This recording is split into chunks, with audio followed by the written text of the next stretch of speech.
There are some people who collect stamps, others who treasure old postcards or family photographs. My own rather unusual interest lies in something altogether different: the school punishment books of years gone by. For many years I have been fascinated by these remarkable records, which offer a unique glimpse into school life in Britain and Australia during an era when corporal punishment was regarded as a perfectly ordinary part of education. Over time, I have been fortunate enough to acquire several original punishment books, some complete and others only partially preserved. Each one tells its own story, recording not only the names of pupils and their offences, but also revealing the attitudes and discipline of the period. What I find most interesting is the way these books allow us to study the patterns of discipline. Certain pupils appear only once, while others feature repeatedly. It is intriguing to compare the offences committed, the punishments given, and whether repeat offenders received harsher treatment. Sometimes two boys committed virtually identical misdemeanours, yet received entirely different punishments, raising questions about the discretion exercised by individual headmasters. The records also reveal differences between schools. Some relied almost exclusively on the cane, while others preferred the slipper or a ruler. In some schools, punishment was administered across the hands, in others across the seat of the trousers, and occasionally both methods were employed. These details provide a fascinating insight into educational practice at the time. For this reason, I am always keen to add to my collection. I know that several readers possess copies of old punishment books, and I would be delighted to exchange copies privately and in confidence with anyone willing to do so. If you are interested, please send me an email marking the subject line "Punishment Books" in capital letters. That way your message is much less likely to disappear amongst the mountain of spam that arrives each week. These records are, after all, valuable historical documents. They preserve an aspect of educational history that has now disappeared entirely. Looking back, I suspect very few people today would seriously argue for the return of school corporal punishment. Society has changed enormously, and methods of discipline have changed with it. Yet many people who attended school during the 1940s, 50s and 60s do not necessarily condemn the system under which they were educated. It is often said that the past is another country. Schools reflected the values of their time, and physical punishment was widely accepted by parents, teachers and pupils alike. Whether we approve of those practices today is another matter altogether. My own views have changed considerably over the years. When I first became interested in the history of school discipline, I believed there were occasions when corporal punishment still had a place. Gradually, however, I came to the conclusion that it belongs firmly in the past. Modern education rightly seeks different ways of maintaining order, and I would not support its return to British schools. Even so, studying its history remains endlessly fascinating. One interesting aspect of these old records is that they tell only part of the story. Punishment books generally recorded only the most serious punishments, usually canings administered by the headmaster. Lesser punishments often went completely unrecorded.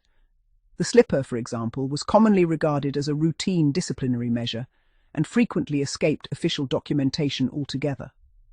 A boy might receive several slipperings during a term without a single entry appearing in the punishment book. Consequently, anyone relying solely on those records would gain a misleading impression of how often corporal punishment was actually used. Former pupils often recalled slipperings being administered after games lessons while they were still wearing lightweight PE shorts. Such punishments could be extremely painful, despite never appearing in the official records. Teachers varied enormously in the force they used. Some delivered a few measured strokes, while others were remembered for their particularly vigorous approach. By contrast, the cane was reserved for more serious offences and was almost always entered into the punishment book. Ironically, boys who returned to class after a caning sometimes tried to appear unaffected, putting on a brave face before their classmates. Those who had been slippered often found it much harder to conceal their discomfort. The public nature of punishment also played an important role in school discipline. In many schools, a caning might be administered before a small audience of prefects or teachers, or occasionally in front of a classroom. For many pupils, the embarrassment was remembered far more vividly than the physical pain itself.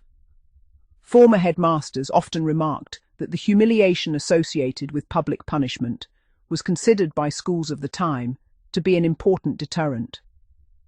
Some former pupils have recalled that the most uncomfortable experience was not the punishment itself, but receiving it while a parent was present. In those circumstances, the emotional impact could far outweigh the physical one. School logbooks often provide an even richer source of information than punishment books. Unlike the formal punishment register, which was inspected by education authorities, the logbook served as the school's daily diary. Headmasters frequently noted disciplinary incidents, including slipperings that never appeared elsewhere. Individual teachers also kept their own private records. In one PE department, each boy had an index card recording every slippering he received. The card noted the teacher responsible, the reason for the punishment, the date, the number of strokes administered, and even what the boy happened to be wearing at the time. Such records reveal just how systematic school discipline could be. Former teachers also recalled occasions when discipline extended beyond the school gates. During the 1950s, it was not uncommon for schools to deal with misbehavior that occurred on the journey home or elsewhere in the local community if complaints were made by residents. By modern standards, this seems remarkable, yet at the time few people questioned the school's authority in such matters. Boarding schools often operated slightly differently.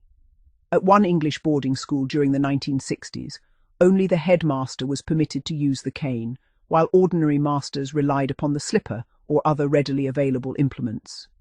Because only the headmaster's canings appeared in the punishment book, historians examining those records today would gain only a partial picture of discipline within the school.